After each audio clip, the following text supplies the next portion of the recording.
దేవుని నామానికి స్తోత్రం కలుగుగాక. హల్లెలూయా. అందరూ కూడా బాగున్నారండి? హల్లెలూయా, హల్లెలూయా. ఈ యొక్క ఉదయకాల సభలో దేవుడు ఇచ్చిన ఈ యొక్క గొప్ప తరుణాన్ని బట్టి మనందరూ కూడా దేవునికి స్తోత్రము చెల్లించి బదులమై ఉన్నాం. హల్లెలూయా. ఈ యొక్క ఉదయకాల సభలో మనందరూ కూడా ఇంతవరకు దేవుని స్తుతించాం, దేవుని ఆరాధించాం.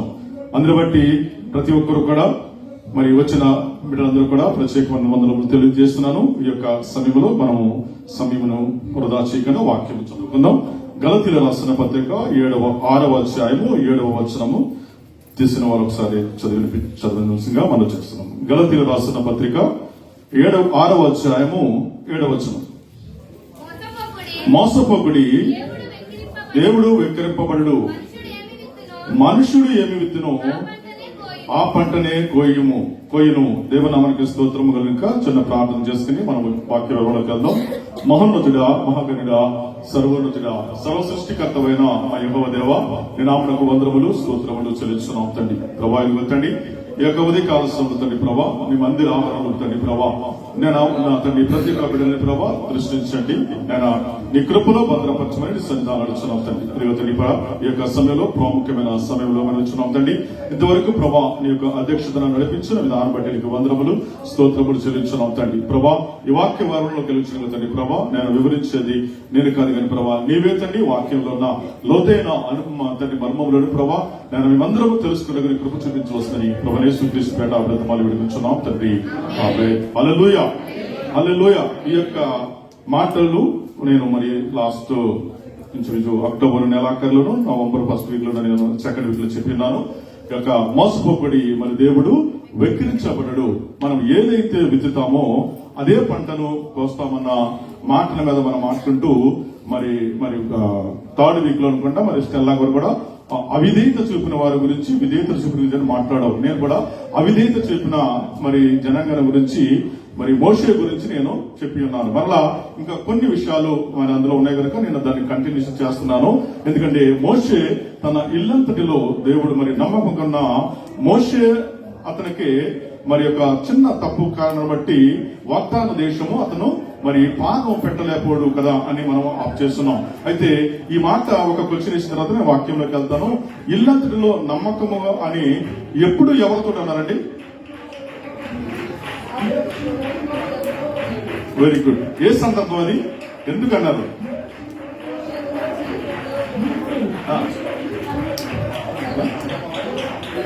చెప్పండి సరిగ్గా చెప్పాలి. మోషే ఆహారాల గురించి, ఆ మోషే గురించి వెరీ గుడ్. దేవుని నామమున స్తోత్రం. మోషే వివాహము చేసుకుంటాడు. ఏం వివాహం?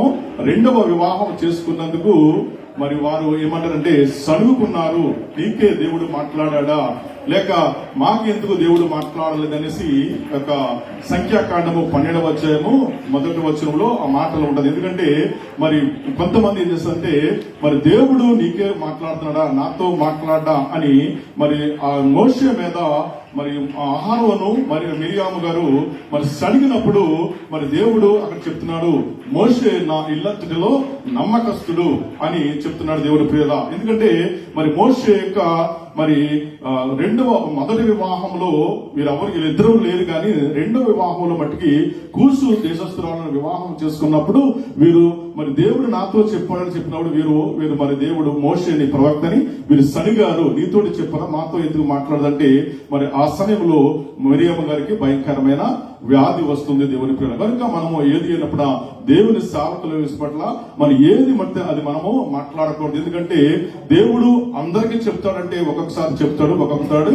దాన్ని మరుగు చేస్తాడు దేవుని ప్రేమ. కనుక మోషే అంతటి ఇల్లంతటిలో నమ్మకముగా ఉన్న వ్యక్తి మరి యొక్క ఇశ్రాయేల్ ప్రజలకు వాగ్దాన దేశంగా ఇస్తానన్న ఆ దేశములో అడుగులు పెట్టలేకపోయాడు దేవుని ప్రేమ. కనుక మనము ఎంతటి వారము, ఇది నా యొక్క ఉద్దేశము. మనము ఏ రీతిగా ఉన్నా, ఏ స్థితిలో ఉన్నా మన సంఘములో ఏ బాధ్యతలు ఇచ్చినప్పటికీ ఆ బాధ్యతను మనం నెరవేరుస్తున్నామా లేదా? ఒకవేళ ఆ బాధ్యత నాకు ఇచ్చారు కదనేసి ఒకవేళ మనము దేవుని తక్కువ చేసి మనము హెచ్చించుకుంటే మరి ఎలాగుంటుందో దీని యొక్క భావన దేవుని ప్రేమ. రెండవ వ్యక్తిని మనం చెప్తాము. సమూయేలు మరి సౌలు గురించి నేను చెప్పాలని ఆశపడుతున్నాను. అలాగే ఇంకా కొంతమందిని నేను బైబిల్ గ్రంథంలో చూపెట్టాలని ఆశపడుతున్నాను. ఒకసారి చూద్దామా? మొదటి సమూయేలు గ్రంథము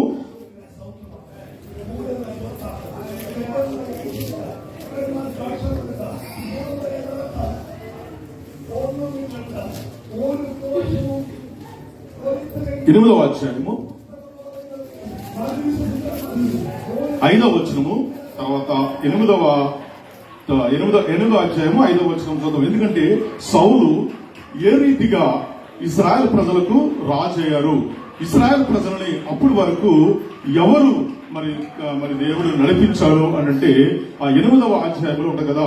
సమూయేలు తన వృద్ధాప్యమందు కూడా ఇశ్రాయేల్ ప్రజలందరూ కూడా మరి అతని యొక్క దేవుని యొక్క దర్శనం ద్వారా దేవుడు నడిపించాడు. అయితే దేవుని ప్రియులారా, ఆ సమూయేలు మరి వృద్ధాప్యం అయిపోయిన తర్వాత మరి వారి ఇద్దరు కుమారులు మరి వారిని నడిపించాలన్నప్పుడు ఇశ్రాయేల్ ప్రజలు వారిని వ్యతిరేకించారు. ఎందుకు వ్యతిరేకించారంటే ఆ అధ్యాయంలో అంటూ ఉంటది. ఎందుకంటే వారి యొక్క బిడ్డలు ఎలాంటివారంటే మరి దుర్మార్గన పరిస్థితుల్లోనూ ధనాపేక్ష కలిగి వారి దగ్గర దోచుకున్నట్టు వారిని చూస్తున్నారు కనుక, నీ బిడ్డలు నీ వంటి వారు కాదు గనుక మాలో నుంచే మాకు ఒక రాజుని మాకు ఏర్పాటు చేయమని వారు మరి ఇశ్రాయేల్ ప్రజలు సమూయేలును అడుగుతారు. అయితే సమూయేలు ఆ మాటకు ఎంతో బాధపడ్డాడు. గాని దేవుడు కూడా ఏమన్నాడంటే, సమూయేలు నువ్వేమీ బాధపడకు, వారు నన్నే వ్యతిరేకించారు కనుక వారు కోరుకున్నట్టు వారిని రాజును ఏర్పాటు చేయమన్నప్పుడు దేవుని ప్రియులారా ఆ యొక్క సౌలును మరి ఒక ఏర్పాటు చేసుకుంటారు దేవుని ప్రియులారా. అయితే సౌలు మరి ఎవరు ఏమిటి అని మనం చూసుకుంటే ఆ యొక్క 9వ అధ్యాయంలోకి వచ్చినప్పుడు ఏంటంటే అతను బెన్యామీను గోత్రములో అయిన కీష్ యొక్క కుమారుడు దేవుని ప్రియులారా. ఇది కూడా మరి ఇశ్రాయేలు గోత్రములో 12 మంది గోత్రంలో చివరి వాడు అయిన బెన్యామీను గోత్రములోని ఎందుకు పనికిరానంటి వారి గోత్రము నుంచి దేవుడు మరి ఒక సౌలును ఎన్నుకున్నట్టు మనం అక్కడ చూస్తున్నాం దేవుని ప్రియులారా. ఎందుకంటే ఇది కడసారి యొక్క మన ఇశ్రాయేలు గోత్రములో 12వ గోత్రం అంటే చివరి గోత్రము దేవుని ప్రియులారా. ఎందుకు పనికిరాను? ఎందుకంటే వారు అంటే రాజరికానికి పనికి రాని వారిని దేవుడు అక్కడ ఎన్నుకున్నట్టు మనం చూస్తున్నాం. అదిగా మళ్ళా చివరి సంతానం. మనం అనుకుంటాం కదా, మన కుటుంబంలో కూడా మొదటి వారికే ఎక్కువ ప్రాధాన్యత ఇస్తుంటా ఉంటాం. అలాగే బైబిల్ గ్రంథంలో కూడా ప్రథమ సంతానంలోనే వారికి 2 భాగాలు ఉంటాయి అని కూడా మన పరిశుద్ధ మన ధర్మశాస్త్రంలో కూడా మరి వ్రాయబడి ఉన్నది. అయితే ఇక్కడ ఏం చేశారంటే దీనికి వ్యతిరేకముగా ఏమైందంటే చివరి సంతానమైన బెన్యామీను గోత్రములో మరి వారు మరి చివరి గోత్రంలో వారిని బెన్యామీని గోత్రం నుంచి కీషు కుమారుడైన సౌలును ఎన్నుకుంటారు దేవుని ప్రియులారా. అయితే ఎన్ని బాగానే ఉన్నప్పటికీ సౌలు అంటాడు కదా, నేను ఎక్కడో నీచమైన వాళ్ళు ఉన్నవాడిని, ఎందుకు పనికిరాని నన్ను నీవు ఎన్నుకున్నావు అని మరి అక్కడ బాగానే మాట్లాడుతున్నప్పటికీ అతని పరిపాలన వచ్చినప్పటికీ అతను చేసిన 2 పనుల గురించి మనం చెప్పుకుంటాం. ఎందుకు మరి ఈ యొక్క సౌలును కూడా దేవుని యొక్క మరి ఎన్నుకున్న వ్యక్తి అతను రాజుగా ఉండకుండా మరి తీసివేయబడిందో మనము తెలుసుకుందాం దేవుని ప్రియుల. ఎందుకంటే ఈ యొక్క మరి దేవుడు ఎక్కడో ఉన్న వారిని మనల్ని ఎన్నుకుంటారు. ఈ రోజు ఈ యొక్క సంఘంలో గాని సమాజంలో గాని మనం ఎవరో మనము తెలీదు దేవుని ప్రియులారా. మంచిగా ఇక్కడికి వచ్చి మంచి పాటలు పాడుతున్నాం, నాలాగా వాక్యం చెబుతున్నాం, ఇలాగ మ్యూజిషియన్ చేస్తున్నారు, అన్ని విధాలుగా చేస్తున్నాం. మనం ఎవరమండి అసలు? మనం ఎక్కడ వారమో మనకు తెలియదు. అయినప్పటికీ మంచి బాధ్యతలు మనకు అప్పచెప్పినప్పుడు మనం అవి నెరవేరుస్తున్నామా లేదా అది మనం గ్రహించుకోవాలి దేవుని ప్రియులారా. నేను చెప్పే వాక్యాలను కూడా అవి మనము అవలంబించుకోవాలి. కానీ అప్పుడు సౌలుకు జరిగింది కదా, అప్పుడు మోషేకు జరిగింది కదా, అప్పుడు దావీదుకు జరిగింది కదా అని కాదు. కానీ ఆ మాటలు మనము అవలంబించుకోవాలి దేవుని ప్రియులారా. ఒకవేళ ఆ స్థితిలో మనం ఉంటే దాని నుంచి మనము మంచి మార్గములో మనం ఉండాలి. కానీ నేనే కదా ఈ యొక్క మరి సంఘములో మంచి విద్వాంసుని లేక నేనే మంచి ఇదిగా చేసి మనము ఎప్పుడు కూడా విరవీయకూడదు దేవుని ప్రియులారా. దేవుడు ఎప్పుడు ఎవరిని ఎక్కడ పెట్టాలో ఆయన పెడతాడు కనుక దానిని మనము సక్రమంగా దేవుని కొరకు మనము మరి చేయవలసిన వారముగా ఉన్నాం. ఈ యొక్క సమూయేలు గ్రంథంలో 8వ అధ్యాయమందునేమో ఏ రీతిగా సౌలును రాజుగా అభిషేక్ సమూయేలు చేశాడో 10వ అధ్యాయంలో కూడా దేవుని యొక్క అతను రాజుగా అభిషేకించిన విధానం మనము చేస్తున్నాము దేవుని ప్రేరణ. అయితే మరి 13వ వచనంలో 15వ అధ్యాయంలో కూడా మనం చూస్తే మరి ఆయన చేసిన పొరపాటుల గురించి మనము తెలుసుకున్నాం దేవుని ప్రియులారా. ఎందుకంటే అతను రాజుగా బాధ్యతలు ఇచ్చినప్పుడు మరి చక్కని పరిపాలన చేయమని దేవుడు సమూయేలుకు చెప్తే సమూయేలు సౌలుకు చెప్తారు దేవుని ప్రియులారా. ఆ చెప్పిన దానిని అతను ఏం చేస్తారంటే మరి ఆ యొక్క ఆజ్ఞను, దేవుని యొక్క ఇచ్చిన ఆజ్ఞను అతను మీరినట్టు మనం చెప్తున్నాం. అయితే అతను ఆజ్ఞను మీరినప్పటికీ కూడా అతను ఏం చేస్తాడంటే వాడు ప్రజల మీద పెట్టుతున్నట్టు మనం చూస్తున్నాం దేవుని పేర. ఎందుకంటే తన తప్పుని తన ఒప్పుకోకుండా ఏం చేస్తాడంటే ఈ ప్రజలకు భయపడి, మనం ఎప్పుడు కూడా ప్రజలకు భయపడి చెప్పకూడదు. అందుకే సామాన్యం ఎక్కువ కూడా చెప్తున్నాడు, ఎక్కువగా మరి ఖండించి వాక్యం చెప్తున్నప్పుడు మరి ఎవరో నా పక్షంగా ఉంటారు కదా, లేకపోతే ఉండరని కాదు కానీ దేవుడు వాక్యం ఏంటంటే గర్జించమన్నాడు, ఖండించమన్నాడు, బుద్ధి చెప్పమన్నాడు దేవుని పేర. ఒకవేళ వీరికి ఖండిస్తే రాలేమని భయపడకూడదు. అయితే సౌలు చేసిన పని ఏంటంటే అతను ఖండించకుండా దేవుని ఆజ్ఞను మీరినట్టు ఇక్కడ మన వాక్యములో మనం చూస్తున్నాం దేవుని పేర. 13వ అధ్యాయం చదివింది సమూయేలు మొదటి సమూయేలు గ్రంథము 13వ అధ్యాయంలో మరి ఆయన ఏం చేసినాడు, ఎలాగ వచ్చినాడు మనం ఒకసారి చూద్దాం. 8-11 వచ్చినాడు చదువుతారా.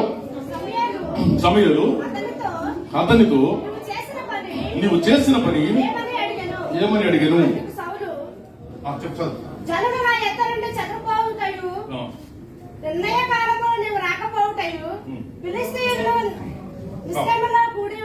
మిశ్రమంలో కూడి ఉండడు ఇకను యెహోవాను ఫిలిష్తీయులు వచ్చి నా మీద పడుదురనుకొని నా అంతట నేనే సాహసించి దహన బలులను అర్పించాడు దేవుని ప్రియులారా. ఇక్కడ ఏం చేశారంటే సమూయేలు ఏం చేశారంటే నేను వస్తాను అప్పటి వరకు నువ్వు ఆగి అని చెప్తే అక్కడ ఫిలిష్తీయులతో ఇశ్రాయేలు యుద్ధం చేస్తుంటారు దేవుని ప్రియులారా. అయితే వాటిని ఏం చేస్తారంటే దేవుని సేవకుడు వస్తాడు అని ఆగకుండా మరి యొక్క దేవుని ఆజ్ఞ ఏముందంటే దేవుడు నిన్ను కాపాడువాడు కునుకడు, ఇశ్రాయేలు కాపాడువాడు నిద్రపోడు అనేసి వాగ్దానం ఇచ్చిన దేవుడు నా పక్షముగా ఉన్నాడని ఇతను గ్రహించకుండా వారి ఫిలిష్తీయులు మన మీదకి వచ్చేస్తారు, ఎక్కడ మనల్ని ఓడగొడతావు అనేసి ఆ భయంతో ఏం చేస్తారంటే లేక ప్రజలు నా పక్షముగా ఉండరేమో, ప్రజలందరూ కూడా వారి దారిని వెళ్ళిపోతున్నారని ఇతను సాహసించి బలులు అర్పిస్తాడు దేవుని ప్రియర. అయితే ఏంటి బలులు ఎవరు అర్పించాలంటే యాజకులు బలులు అర్పించాలి కానీ రాజు బలులు అర్పించకూడదు దేవుని ప్రియులారా. అలాగే మన సంఘంలో కూడా మరి ఎవరు వాక్యము చెప్పాలంటే దేవుని చేత అభిషేకించిన వారు వాక్యము చెప్తారు. అయితే ఎవరు బట్టి వాళ్ళకు వస్తున్నారా అంటే ఎవరు బట్టి అది చేద్దాం ఇది చేద్దాం అంటే అది దేవునికి వ్యతిరేకమైన పని దేవుని ప్రియులారా. కనుక ఇతను ఏమి చేశారంటే ఒక రాజుగా ఉండవలసిన ఒక బాధ్యతకరంగా రాజు ఏమి చేయాలో అది చేయాలి తప్పించి యాజకులు చేయవలసిన పనిని ఈయన చేసినట్టు ఇక్కడ చెప్తున్నాడు. ఒక జనులు వారు భయపడి వెళ్ళిపోతున్నా కనుక నేను మరి సౌలు అని ప్రవక్త వచ్చే వరకు మండుకుండా అతను బలులు హోమములు చేశాడు దేవుని ప్రియులారా.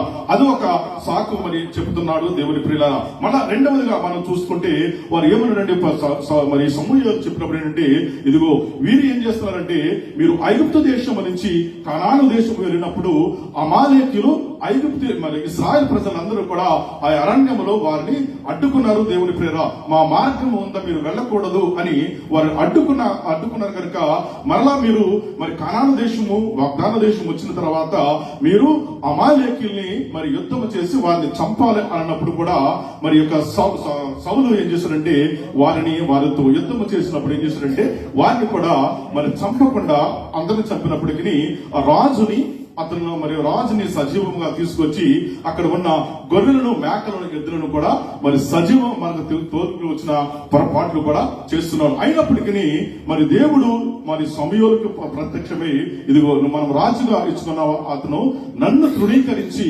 అతను ఇష్టానుసారముగా చేస్తున్నాడు కనుక అతనిని రాజుగా ఉండకుండా నేను తృణీకరిస్తున్నానని దేవుడు సమూయేలుతో చెప్పాడు. అయితే సమూయేలు వచ్చిన తర్వాత సమూయేలు నువ్వు చేసిన పని ఏమిటంటే నేను అన్ని కూడా జయించాను, అమాలేకులను జయించాను ఇదిగో అనేసి అతను గొప్పగా చెప్పుకున్న సమయంలో మరి నాకు వినబడుచున్న ఆ గొర్రెల రంకెలు అరుపులు ఏమిటి అని అడిగినప్పుడు అక్కడ కూడా ఒక సాక్షి చెప్తాడు. ఏమంటాడంటే జనులు మరి నీ దేవునికి మరి బలులు అర్పించట కొరకు మంచి వాటిని నేను తీసుకొచ్చాను అని చెప్తున్నాడు. అంటే నా దేవుడు అని చెప్పకుండా ఈ నీ దేవునికి నేను బలులు అర్పించడం కొరకు జనులు తెచ్చారు అని అక్కడ సంబోధిస్తున్నాడు దేవుని పిల్లలు. ఎందుకంటే అతను చేసిన కార్యం ఎవరి మీద పెడుతున్నాడంటే జనుల మీద పెడుతున్నాడు దేవుడు. ఒక రాజు లేక ఒక నాయకుడు చెప్పినట్టు ప్రజలు చేస్తారండి, ప్రజలు చెప్పినట్టు నాయకుడు చేస్తారండి.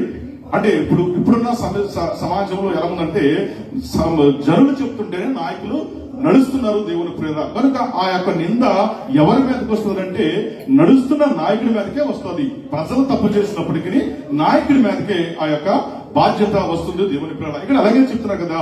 అయితే ఏంటంటే ఆ యొక్క మరి మీరు ఎవరైతే అమాలేకీలు ఉన్నారో వారిని మీరు అందరూ కూడా హతము చేయాలని దేవుడు ఆజ్ఞ ఇచ్చినప్పుడు అతను ఏం చేస్తారంటే ఆ రాజు అయిన అగగును అలాగే అందులో ఉన్న బలిసిన ఆ యొక్క ఎడ్లను గొర్రెలను కూడా తీసుకొచ్చి అవి ఎందుకంటే నీ దేవునికి అవి బలులు అర్పించడం కనుకని సమూయేలు గారితో చెప్తున్నారు దేవుని పిల్లల.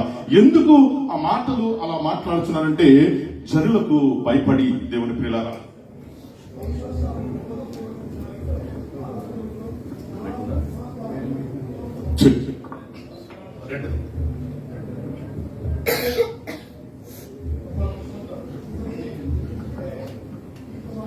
హల్లెలూయా. దేవుని నామానికి స్తోత్రము కలుగును గాక. హల్లెలూయా. అయితే ఈ యొక్క రెండు పనులు ఆయన చేస్తున్నాడు. ఒకసారి చదువుదాం మళ్ళా. ఎందుకంటే అతను ఏం చేస్తున్నాడంటే అతను చేసిన పని మరి జనుల మీదకి చెప్తున్నాడు. దేవుని ఆజ్ఞను అతిక్రమిస్తున్నాడు. ఎక్కడో ఉన్న వ్యక్తిని ఒక రాజుగా అతన్ని ఇశ్రాయేలు ప్రజలకు దేవుడు అభిషేకిస్తే అతను చేసిన పని ఏంటంటే దేవునికి వ్యతిరేకమైన కార్యములు చేస్తున్నాడు దేవుని ప్రేరణ. కనుక మనము కూడా దేవుడు ఏ బాధ్యత నీకు ఇచ్చాడో ఏ యొక్క పని నిన్ను చేయమన్నాడో ఆ పనిని మనము నిమగ్నం కలిగి దేవునికి మహిమకరంగా చేయాలి తప్పించి ఏదో ఈ రోజు నాకు అధికారం ఉంది కానీ మన ఇష్టం వచ్చినట్టు మనము చేయకూడదు. అది దేవునికి అంగీకారమా లేదా మనము గ్రహించాలి. 1-2 సార్లు దేవా ఇది నీ చిత్తమా అని మనం కూడా ఉండాలి. కానీ మన స్వప్రయోజనం కోసం స్వబుద్ధిని ఆధారం చేసుకుని మనము చేయకూడదు దేవుని పని. కనుక ఈ యొక్క సౌలు మాటలు ఒకసారి మళ్ళా మనము 15వ అధ్యాయము 7వ వచనము 9వ వచనము మనం చూద్దాం. 15వ అధ్యాయము 15వ అధ్యాయం నుంచి నేను పూర్తి వివరణ చేస్తాను. 15వ అధ్యాయము 7-9 వచనంలో సౌలు ఎటువంటి మాటలు సమూయేలు గారికి చెప్తున్నాడో మనం చూద్దాం.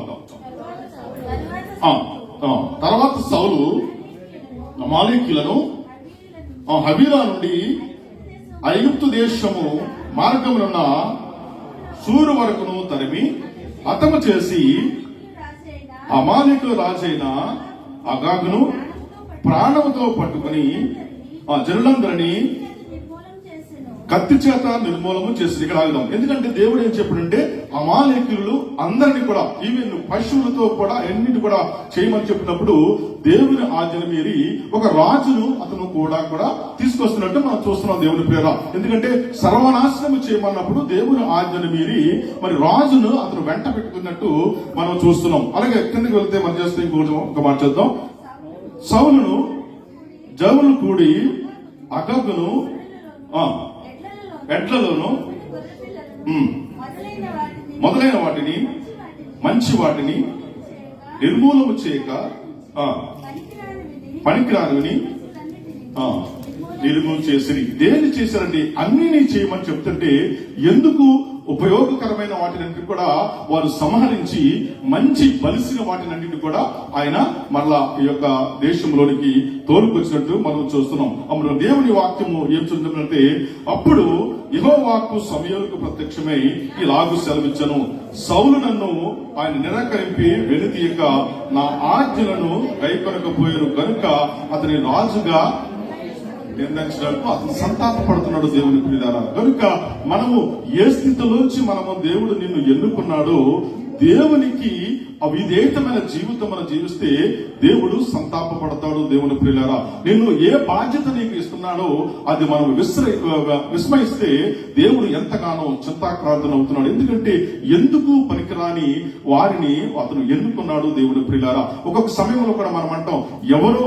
చేసిన దానిని మన మీద వస్తుందా అనుకోండి. ఎందుకంటే తప్పు చేస్తే మరి చేయని వాడి మీద నిందేస్తుంది, అది భరించినా తప్పులేదు. కానీ తప్పు చేసిన వాడు శిక్షకు అర్హుడు. దేవుని ప్రియులారా, కనుక ఈ యొక్క సమయంలో దేవుడే అతని గురించి పశ్చాత్తాపడుతున్నాడు, ఎంతో బాధపడుతున్నాడు. నేను అతను ఎక్కడ ఉన్న వారిని తీసుకొచ్చి నా ప్రజలకు రాజుగా ఉండమంటే అతను నేను చేయమన్న పనులు చేయకుండా అతను ఇష్టానుసారంగా చేస్తున్నాడని అతను సమయలతో అతను మాట్లాడుతున్నాడు. దేవుని ప్రియులారా, ఎందుకంటే ఈ యొక్క తప్పుని అతను కప్పుకుని ప్రజల మీదకి మరి అతను గెంటుతున్నాడు. దేవుని ప్రియులారా, ఇది నేను రాజు చేసిన పని నేను చేశానని చెప్పకుండా జనుల మీదకి రెండవ మారు అది పెడుతున్నాడు. చూద్దాం 14వ అధ్యాయము 15వ అధ్యాయము 14-15 వచనాలు మనం చూద్దాం.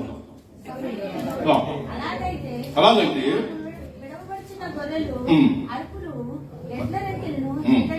ఎక్కడవి అందుకు సౌలు అమాలేకుల యొద్ద నుండి తీసుకుని వచ్చి చూసినట్టు ఏమన్నారండి అక్కడ సత్యవతరా, నీ దేవుడైన యెహోవాకు బలులు అర్పించుకున్నటకు జనులు తెచ్చారు అన్నారు. కానీ నేను తెచ్చానన్నమాట ఆయన అంటలేదు. ఒకవేళ ఇప్పుడు హేమంత్ మన సంఘానికి నాయకుడు, హేమంత్ చెప్పకుండా మనం ఏమైనా చేస్తే ఎవరికి వస్తుంది పేరది? జనులకు వస్తుందా? నాయకుడికి వస్తుందా? నాయకుడికే వస్తుంది కదా. అలాగే ఏంటంటే ఒక రాజాయి ఉండి మనం దేవుడు చెప్పిన ఆజ్ఞలు గుర్తు చేయవలసిన బాధ్యత ఎవరిదండి? నాయకుడికి. మనం ఏది చేయాలి, ఏది చేయకూడదు. ఇదిగో ఈ యొక్క సంఘంలో ఇప్పుడు ఈ హాల్లో 9 గంటలకే మనం ఉండాలని మనము 9 గంటల పైకి ఉంటే ఎవరిని అంటారండి? నాయకుల్ని అంటారు కదా. అలాగే ఏమంటే జనులు తీసుకొచ్చారు నీకు బలులు అర్పించడం వరకు అని ఇక్కడ జనుల మీద పెడుతున్నాడు. దేవుని ప్రియుడా, ఎంత విచారకరమైన ఒక బాధ్యత కల మరి ఒక ఇజ్రాయెల్ 12 గోత్రముకు రాజు అయ్యుండి మరి మాటలు ఆడని మాటలు అతను మాట్లాడుచున్నాడు. కనుక అతనికి సంభవించింది ఏంటంటే అతను రాజుగా ఉండటానికి దేవుడు నిరాకరించాడు. దేవుని ప్రియులారా, ఎందుకంటే అతను చేసిన పొరపాటులు ఏంటంటే మరి దేవుడు నీ ప్రజల కొరకు ఎందుకు చేశారంటే ప్రజలు వెళ్ళిపోతారేమో అని. ప్రజలు వెళ్ళిపోతే ఇష్టం లేకపోతే వెళ్ళిపోతారు. దేవుడు అనేక మంది మనకు తోడుకొస్తారు. కానీ ప్రజలకు తెలిసి ప్రజల కోసము మనం ఏది కూడా చేయకూడదు. దేవుని ప్రియులారా, దేవుడు చెప్పినట్టు దేవుడు చెప్పాలి తప్పించి ఒకవేళ ఇదిగో ఇది చేయకపోతే లేకపోతే నా మాట వినలేకపోతే వీరందరూ వెళ్ళిపోతారేమో అనేసి మనం ఇప్పుడు కూడా చేయకూడదు. మనం దేవుని మీద ఆధారపడడం తప్పండి జనుల మీద మనుషుల మీద మనము ఆధారపడకూడదు. ఇంకా కింద చదువునమ్మా 15వ వచనం 15.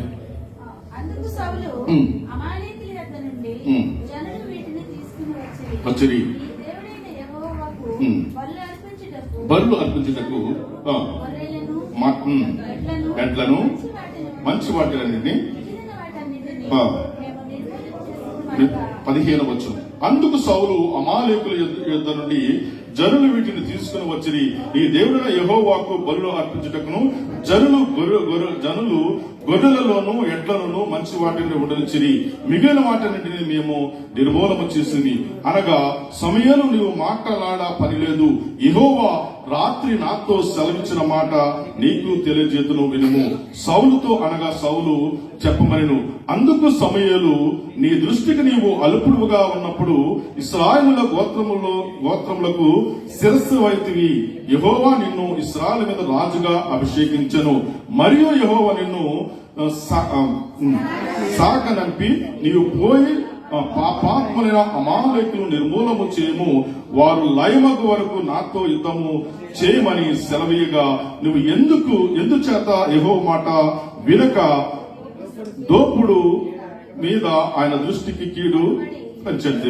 ఎందుకంటే దేవుడు చెప్పింది ఆయన చేయలేదు. దేవుని ప్రియులారా, నేను చెప్పమన్నది నువ్వు చేయకుండా నీ ఇష్టానుసారముగా నువ్వు చేస్తున్న కారణాన్ని బట్టి నీకు కలిగిన ఎక్కడో నువ్వు ఉన్న స్థితి నుంచి మరి రాజుగా నేనంటే ఆ రాజ్యానికి నీవు యోగ్యుడు కాదని నాకు చెప్తున్నాను. దేవుని ప్రియులారా, అయితే దేవుని ప్రియులారా, ఈ యొక్క దుస్థితి ఎందుకు వచ్చిందంటే మరి జనులు వారు ఎక్కడ వెళ్ళిపోతారో అనేసి భయపడి మొదటగా బలులు అర్పించాడు.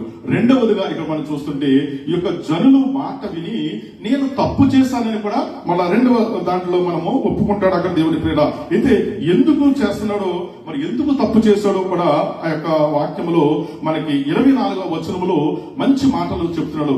ఎందుకు పొరపాటు దేవా, నేను ఈ జనుల మాటలు విని ఈ యొక్క పొరపాటు నేను చేశాను, పాపము చేశానని సౌలు ఒప్పుకున్నాడు. అయితే ఒప్పుకున్నప్పటికీ అతనికి ఏం జరిగిందంటే అతనికి మరి ఇంకా పరివర్తన, మరి ఒప్పుకున్నప్పటికీ క్షమాపణ ఆయనకి దొరకలేదు దేవుని ప్రియులారా. ఎందుకంటే ఒక్కొక్కసారి మనము మరి అడిగినప్పటికీ దేవుడు నీ మొరను నేను వినను అని అంటున్నాడు దేవుని ప్రియులారా. ఎందుకంటే ఇతను ఉద్దేశపూర్వకంగా చేశాడు తప్పించి ఏదో చెయ్యాలని కాదు, కానీ ఆజ్ఞను అతిక్రమించాడు కనుక అతను మరి విడవబడినట్టు మనం చూస్తున్నాం. చదవండి 24వ వచనంలో అతను ఏం చెప్తున్నాడు, అతను సాగు జనులకు జడిసి వారి మాట వినందున నేను యెహోవా ఆజ్ఞను నీ మాటలను మీరి ఆత్మ చేసుకుని. ఎవరు మాట్లాడారండి? జనుల మాటలు.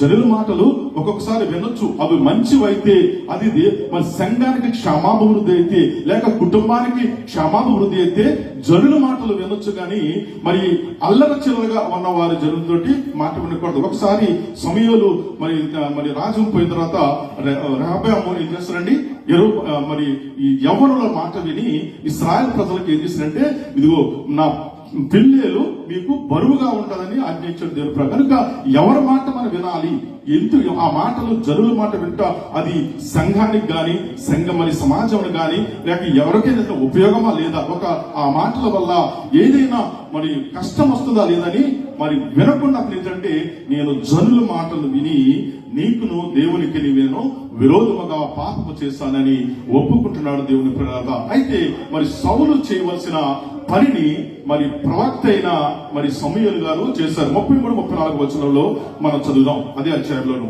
ఏం చేశారంటే, మరి హగగుని మరి ఈ యొక్క మరి దేవుడు మరి యొక్క సమూయేలు అక్కడ హతమార్చడం చెప్తున్నాం.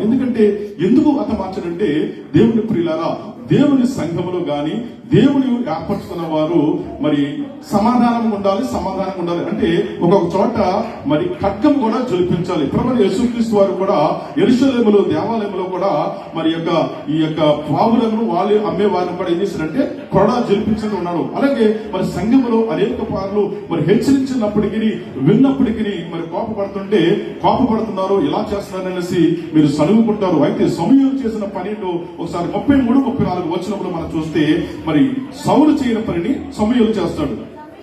సమూయేలు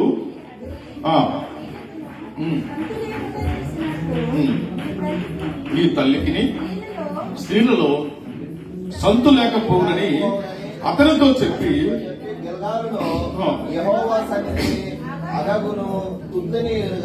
నరికెను. ఎవరిని నరికినట్లు? ప్రవక్త.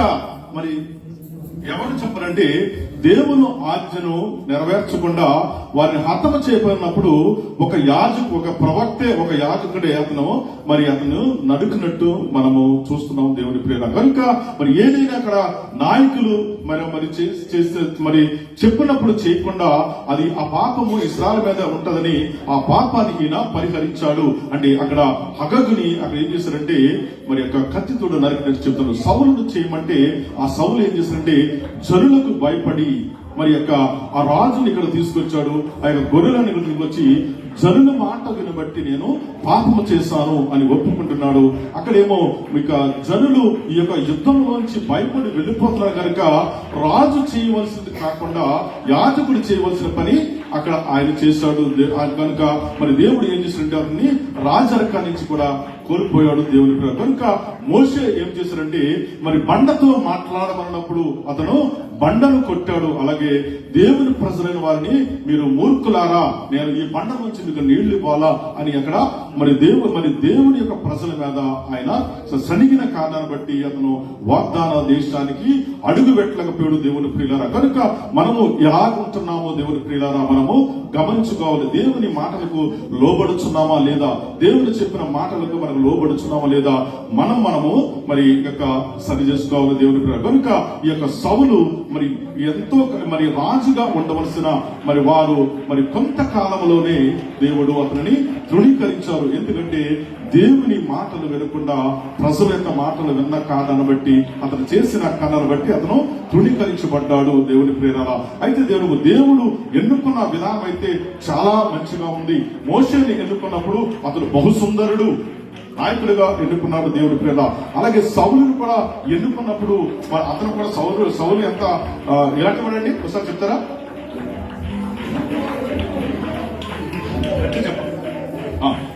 సౌలు బహుసౌందర్యవంతుడు.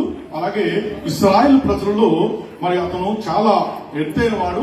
ఈ యొక్క గూళ్ళ మీద నుంచి భుజము చాలా హైట్ గా ఉంటుందని కూడా వాక్యంలో మనం చెప్తుంది. ఎందుకంటే అటువంటి వారు ఎవరు కూడా లేరు దేవుని ప్రేర. అలాగే మూడవ వ్యక్తి మనం చూసుకుంటే మన దావీదుని చూసుకుంటాం. ఇంకా 2 నిమిషాలు ఉంది, ఒక 5 నిమిషాలు ఉంది. నేను 5 నిమిషాలు ముగిస్తాను. ఎందుకంటే దావీదును కూడా మనం చేసుకుంటాం. దావీదు కూడా బహుసుందరుడు, ఎర్రని వాడు అని దావీదును కూడా మరి రాజుగా ఎన్నుకుంటారు దేవుని ప్రేమ. సౌలు మరి అయిన తర్వాత వ్యతిరేకించిన తర్వాత దావీదుని రాజుగా ఎన్నుకుంటారు దేవుని ప్రేమ. అయితే దావీదుని ఎన్నుకున్న తర్వాత మరి దావీదు మంచి పరిపాలన చేసి తర్వాత చిన్న ఒక పొరపాటుకి మరి దేవుడు ఏం చేసినంటే వాళ్ళ కుటుంబంలో కలహములు లేకపోతే దేవుని ప్రేరణ ఎంతో నమ్మకముగా అతను ఎక్కడ తీసుకొచ్చినంటే గొర్రెల దొడ్ల నుంచి గొర్రెలను మరి కాస్తున్న అతనిని తీసుకొచ్చి కూడా రాజు వంశములో అతని రాజుగా ఇశ్రాయేలు ప్రజలకు రాజుగా చేసినప్పుడు కూడా ఆయన చేసిన తప్పిదమును బట్టి ఆయన క్షమించబడ్డాడు. గాని అతని కుటుంబం మీద మరి ఖడ్గము అలాగనే ఉన్నది దేవుని ప్రియులారా. ఒకసారి మాటలు మనము చూద్దాం దేవుని ప్రియులారా. ఎందుకంటే ఎంతో సుందరుడు ఎవరు? మోషే కూడా ఎంతో సుందరుడు, నమ్మకంగా ఉండేవాడనే అతను ఎన్నుకున్నారు. అయితే దాని వాగ్దాన దేశాన్ని అతను స్వతంత్రించుకోలేకపోయాడు.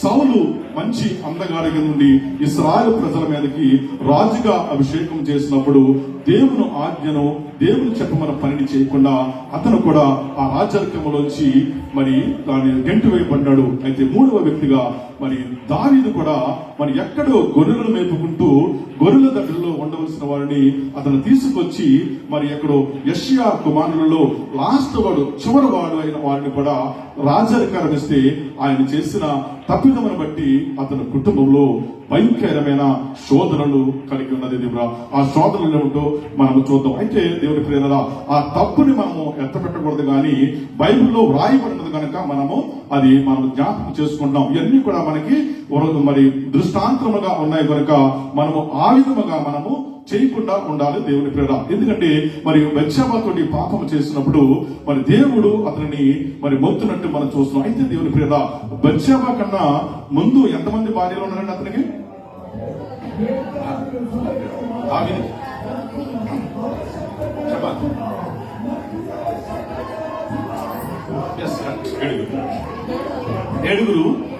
ఏడుగురు భార్యల్ని మరి దేవుడు బత్షెబకు ముందు ఇచ్చాడు. అయితే దేవుడి యొక్క సంకల్పం తోటి ఇచ్చారు. ఎందుకు ఇచ్చారంటే అతను ప్రతి రాజు వంశంలో ఉన్న వారందరూ కూడా నేను నీ యొక్క పక్కన నేను ఉంచినప్పుడు అవి చాలక నీవు యూరియా భార్య బత్షెబను బట్టి నువ్వు యూరియాని హత్య చేయించావు, ఇది ఘోరమైన పని అని దేవుడు అతనికి మరి ఒక శిక్ష వేస్తాడు. ఏంటంటే వారు కుమారులు మరి ఆ కుమారులు మరి 3 చనిపోతారు. ఎందుకంటే ఇతను చేసిన తప్పిదమును బట్టి తండ్రులు చేసిన తప్పిదము పిల్లల మీద పడుతుందని మరి వాక్యం కూడా ఉన్నది కనుక ఆ యొక్క బాధ దావీదు ఎంత అనుభవించాడో కూడా వాక్యంలో చెప్తుంది. ఎందుకంటే దావీదు చేసిన తప్పుని అతను కనికరింపబడి క్షమించబడ్డాడు, కానీ దేవుడు అతని కుటుంబం మీద చేస్తానన్న ఆ యొక్క మాటను అతను దేవుడు మరి అది తుడిపి వేయకుండా దాన్ని నెరవేర్చినట్టు మనము చూస్తున్నాము దేవుని ప్రేరణ. ఒకసారి చూద్దాం. మనము సమూయేలు 2వ గ్రంథము 12వ అధ్యాయము 9-10 వచనాలు మనం చదువుతాం. సమూయేలు 2వ సమూయేలు 12వ అధ్యాయము 9-10 వచనాలు గట్టిగా చదవాలి. తెలిసిందేమి నిత్యుడుగా కత్తి చేత అతని భార్యను నీవు భార్య అన్నట్టుగా నువ్వు పట్టుకొని ఉన్నావు. ఆ పోనీ చేత నీవు అతని చంపినవి కదా, నీ నీవు నన్ను లక్ష్యం చేయక హిత్తీయుడగు ఊరియా భార్యను నీవు భార్యనట్టు తీసుకున్నందున నీ ఇంటి వారికి సదాకాలము యుద్ధము కలుగు. సరిపోతుంది. ఇక్కడ మరి హిత్తీయులకు యూరియా భార్యను బట్టి దేవుడిని లక్ష్య పెట్టకుండా కేవలమును ఆ స్త్రీ పైన లక్ష్య పెట్టిన కారణాన్ని బట్టి నీ యొక్క కుటుంబంలో ఏం చేస్తుందంటే యుద్ధము నీకు సదాకాలము ఉంటుందని చెప్పారు దేవుడి పేర. ఎందుకంటే అంతకు ముందు నేను చెప్పినట్టు ఆ యొక్క మాటలు ఏంటంటే అనేకమైన భార్యలను నేను నీకు ఇచ్చాను, అయినప్పుడు అది సాలక ఒక యూరియా అతని రాజ్యములో ఒక సైనికుడిగా ఉన్న అతను భార్యను నువ్వు తీసుకుంటాం. మరలా అతను దొచ్చారు ఏంటంటే అతని కుటుంబం అతన్ని మరి చంపేస్తాడు దేవుడి పిల్ల. ఇది భయంకరమైన నరహత్య, భయంకరమైనది. కనుక దేవుడు అన్నాడు, అంత ఘోరాతి ఘోరమైన పాపమును నీవు ఒడికట్టుకున్నావు దావీదు.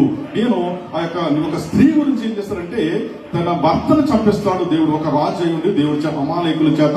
ఇది ఎంత ఘోరం దేవుడి పిల్ల.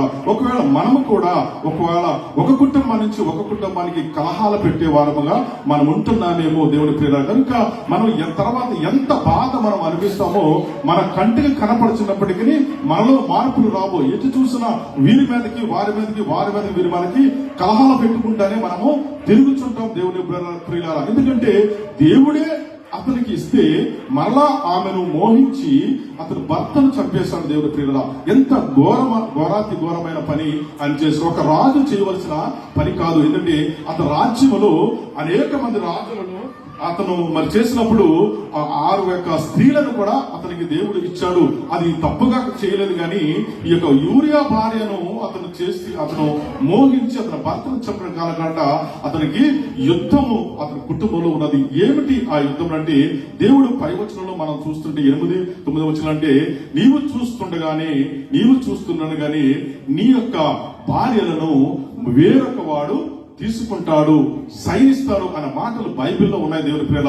నేను చెప్పిన మాటలు కాదు. ఎందుకంటే దావీదు ఎంత నరకము అనుభవించాడంటే అతను సొంత కుమారుడు వల్ల అతను మరి అరణ్యములోకి పారిపోతూ ఉంటాడు దేవుని ప్రియులారా. పారిపోయి వ్యసనం ఉంటాడు. అయితే అతను తన కుమారుడే తన ఉపపత్రులను కూడా మరి ఉంచుకుని. ఎందుకంటే దేవుడు లేఖనంలో రాయబడింది. చదువుతారా 22వ వచనం చదువుతారా ఒకసారి? అదే అధ్యాయంలోను 16వ అధ్యాయము సమూయేలు 2వ పత్రిక 16వ అధ్యాయము 22వ వచనంలో ఉంటది. అంటే అబ్షాలోము తన తండ్రి ఉపపత్రులని అతను రాజుగా ఉన్నప్పుడు ఉంచుకుంటాడు దేవుని ప్రియులారా. కనుక ఇంత భయంకరమైన శాపాన్ని దావీదు యొక్క కుటుంబంలో మరి జరిగినట్టు మనము చూస్తున్నాం దేవుని ప్రియులారా. కనుక దావీదుకి ఏమో క్షమాపణ దయచేశాడు గాని మరి యొక్క కుటుంబంలో వారందరూ అతను చూస్తుండగానే తన పెద్ద కుమారుడు అమ్నోను చనిపోతాడు. ఎందుకు అమ్నోను చనిపోతాడంటే తన చెల్లి అయిన తామారుని అతను మోహించిన కారణాన్ని బట్టి మరి తామారు అబ్షాలో యొక్క చెల్లి దాన్ని బట్టి మరి అబ్షాలోము తన అన్నను చంపేస్తాడు దేవుని ప్రియుల. ఎందుకంటే ఈ యొక్క కుటుంబంలో కలహాలు ఎప్పుడు వచ్చినంటే తండ్రి చేసిన దారిని బట్టి మన కుటుంబంలో కలహాలు ఉంటాయి. మన కుటుంబ వ్యవస్థ కూడా పాడైపోతాకి తల్లిదండ్రుల వల్ల మనమే బాధ్యులు అవుతాం దేవుని ప్రియులారా. మన బిడ్డల ముందు మనం ఎటువంటి పనులు మనం చేస్తున్నాము, ఒకవేళ అది శాపము మన మీదకి కంపల్సరిగా వస్తుంది. దావీదు చేసిన పాపమునికి దావీదు కళ్ళ ముందే ఒక పెద్ద కొడుకు రాజ్యరకంలో ఉండవలసిన వాడు అమ్నోను చనిపోతాడు. అమ్నోను తర్వాత అబ్షాలోము కూడా మరి చనిపోతాడు. అయితే తర్వాత అభినాదాబును కూడా మరి చంపేసినట్టు మనం చూస్తాం. ఇవన్నీ కూడా దావీదు చేసిన కారణాన్ని బట్టి అతని కుటుంబంలో యుద్ధము కలుగు చేస్తుంది అని దేవుడు చెప్పిన మాటలు మనం వింటున్నాం దేవుని ప్రేమ. కనుక మనం ఏ రీతిగా మనం ఉంటున్నాము, దేవుని ఆజ్ఞకు లోబడి మనం ఉంటున్నామా? ఒక కుటుంబంలో మనం పెద్దగా ఉండి మన బాధ్యత ఏంటి, పిల్లల చేత మనము వేలెట్టి చూపినటువంటి వారుగా మనము ఉంటున్నామా, అవన్నీ కూడా మనము గ్రహించుకోవాలి. ఏదైనా చేశామంటే ఒక మంచి పనులు చేయాలంటే మరి సమాజంలో అవమానకరంగా ఉండే పనులు మనము చేశామా అంటే దేవునికి వ్యతిరేకమైన పనులుగా అవి ఉంటాయి. కనుక దేవుడు ఏం చెప్పారంటే నీవు నన్ను లక్ష్య పెట్టలేదు కానీ నీవు యూరియా భార్య అయిన బెత్షెబను లక్ష్య పెట్టిన కారణాన్ని బట్టి చిరకాలము నీ కుటుంబంలో యుద్ధము కలుగు చేస్తుంది. ఆ యుద్ధం అనగా తన కుటుంబంలో ఖడ్గము చేత 3 కుమారులు రాజు అతని తర్వాత రాజులైన వారు మరి మరణిస్తారు. వారే కొట్టుకుని చనిపోతారు. అయితే అటువంటి సమస్యలు మన కుటుంబంలో ఉంటున్నాయా? మన బట్టి మన కుటుంబము శాపములోను కోపంలోను పడుతున్నాయా? అవన్నీ మనకు గ్రహించుకోవాలి దేవుని ప్రేమ. కనుక మనం ఏం చేద్దే, దేవుడు ఎక్కడో ఉన్న నిన్ను ఒక రాజుగాను, ఒక నాయకుడు గాను, ఒక సంఘములో నిన్ను ఒక మంచి పొజిషన్ లో ఉంటే మనము ఏమి చేస్తున్నాం? దేవునికి వ్యతిరేకమైన పనులు మనము చేస్తున్నామా? ఒకవేళ ఇంత నాయకులుగా ఉన్న వారికి దేవుని ఆజ్ఞ అతిక్రమించడానికి మోషేకు ఆ యొక్క మరి వాగ్దాన దేశం చేరలేకపోయాడు. రాజుగా ఉన్న అతను కూడా మరి రాజరికాన్ని సౌలు కోల్పోయాడు. అది దావీదు మరి అతనికి మరి దేవుడు దావీదుని క్షమించాడు గాని అతని కుటుంబంలో అతను చూస్తుండగానే అంత ఘోరము జరిగింది. దేవుని ప్రేరణ. ఒకవేళ అటువంటి స్థితిలో మనం ఉన్నామేమో, దేవుని అడుగుదాం, దేవుని క్షమాపణ అడుగుదాం. దేవా, ఇటువంటి పొరపాటును నేను చేయకుండా నన్ను నీ కృపలో నన్ను భద్రపరచమని అడుగుదాం. అటు కృపా దేవుడు మనందరికీ దయచేయను గాక. ఆమేన్.